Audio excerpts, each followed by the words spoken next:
So this video is going to be a first impressions haul from Dua. So this will be the first time I'm smelling these. It's my latest order from Dua. I'm going to do two of them here, and I'll save another for another video. That's the reason I'm doing that. But two I'm going to be reviewing are Poseidon's Tiger Cologne. So this is Creed Aventus Cologne and Tigar. It's a hybrid of the two. And Dark Casino Elixir. So this was Dua had recently came out with Dark Casino Royale, which is Baccarat Rouge 540 with supposedly amped up notes. It's supposed to be darker. It's supposed to amp up the cotton candy note. And that was Dark Casino Elixir. To me, they smelled pretty similar. Smelled more like an Attar almost version of the original.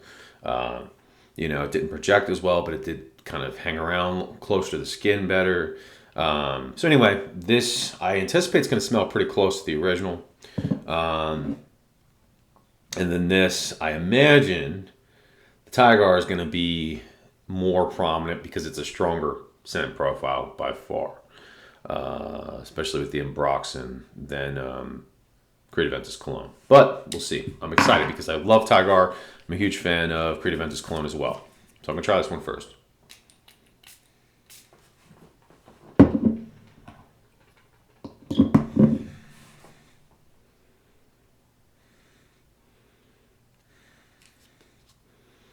So on paper, it smells way lighter than, actually, so I got Tigar here to compare it to.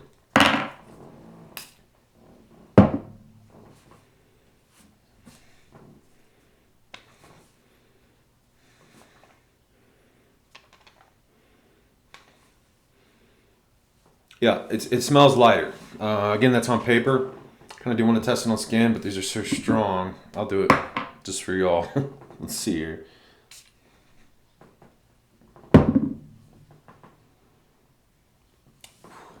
So that first spray was very alcoholic, which honestly is surprising because I don't usually get that with Dua. Surprising and concerning to an extent. I'll explain why there. Okay. So yeah, you definitely get the Tigar. It's more prominent than the Creed Aventus Cologne. It's not as overpowering as I thought it would be. You can pick up on the Aventus Cologne, but it's still clearly more prominent than the Aventus Cologne. It smells good. It does. It smells almost pretty much like a lighter, slightly more complex, fruitier version of Tigar is pretty much what you're getting, because you're getting the added notes from the Aventus Cologne on top of what normally is a very simple note breakdown. Grapefruit and Ambroxan pretty much is the heart of what you get in Tigar with some woods, and now you're adding the Creed Aventus Cologne in there with it. Definitely makes it more complex, fruity, fresh, not as in your face. Very easily wearable. You can wear this easily in the summer, no problem at all. I just got these as well, so they haven't had time to macerate, but I honestly, don't get me wrong, maturation is a thing. But people in the community tend to take it to the extreme, to where you can't spray your fragrance for 2 months. It smells like a completely different fragrance, and that's just not true. It does develop. Does usually get heavier as time goes on. The ingredients settle and they mix better and blend better, but they still are going to smell pretty much like they do, just darker usually. Anyway, the dry down, it smells better blended. That alcohol opening definitely goes away. I mean, it's nothing mind blowing. It smells like a slightly more complex, lighter version of Tigar. And honestly, if I had to choose these two right now, I'm going with just Tigar on its own. I think the beauty in Tigar is how well it works in simplicity. How a simple note profile A simple note breakdown can create a fragrance that is so mass appealing and so intriguing, is to me what makes it so interesting. There is, I think, too much now in this community, too much of an emphasis on hybrids and tribrids and quadbrids and all this crap. And some of them are great, don't get me wrong. Some of them I really do enjoy. But I think what the problem is the hype is there because it's almost that there's this assumption that mixing two fragrances that are really good together are going to create an even better fragrance, an even more mass appealing fragrance. It's going to get you all the compliments in the world, or whatever the case may be. And it's generated like a lot of hype to clearly where hybrids have become the very dominant and kind of most hyped thing in a long time in the fragrance community. The issue is, again, perfumers, the houses that have these perfumes done. And the perfumers themselves intentionally, very intentionally, pick a specific note breakdown. And they don't intentionally, unless you have a house like Roche Dove or Xerjoff in some cases, they don't overload a fragrance with notes because it can ruin the fragrance. So when you're taking these two fragrances that, again, or three or four, that were very intentionally built and constructed, and then just mashing them all together and creating this just cluster of notes, it doesn't always work out for the better. Okay, now sometimes it does. I have been impressed by some hybrids, very impressed. Some are better than I think the originals. But in most cases, I think it can be fun, it can be interesting. Some I do enjoy, but often it can ruin something that just not need to be fixed in the first place. Okay, that's my take. Anyway, that's my tangent for this video. You know how I like to do those.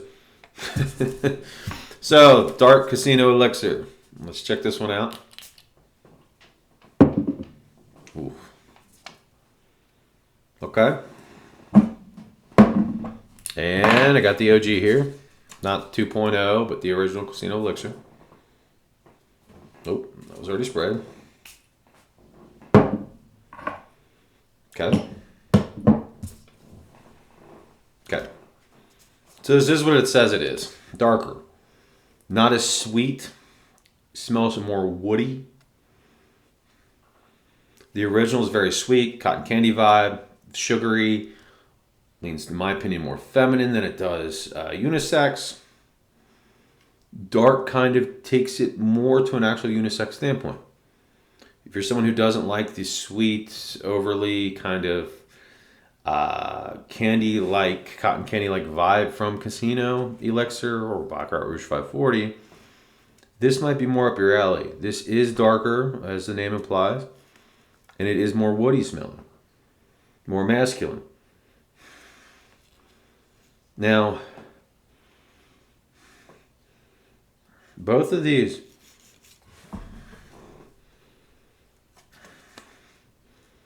in my opinion, both of these are more Baccarat Rouge 540 prominent than they are Cru de Ventus. But, again, this is darker. So I think for the guys out there who are wanting, maybe you liked Casino Elixir a lot, but it was a little too feminine for you, this might be more up your alley, okay? Otherwise, I mean, they smell very similar.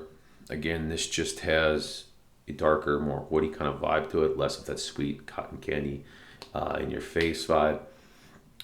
So I think it really depends on what you're looking for. If you do like that sweetness about Casino Elixir, though, you know, you're going to want the original. It's definitely more sweet, okay? I haven't had a chance to wear either, well, more than this, but of the new ones, so I can't speak to performance really. Projection is good, though, on this, actually. When I sprayed it easily filled the immediate area that I was in pretty well, at least. I will get feedback, though, as I've been able to actually wear these and experience them more.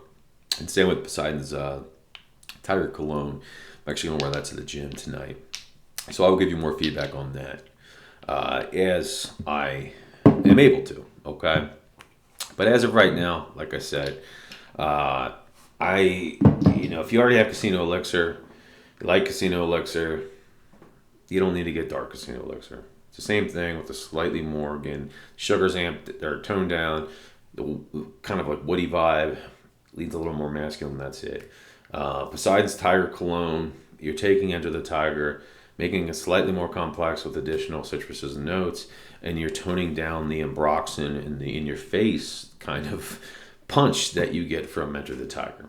To me, it kind of just makes a less appealing version of Tiger, if I'm being honest. So that's that. Hopefully this was helpful. Like I said, not a bad fragrance. Neither of those are. They're good.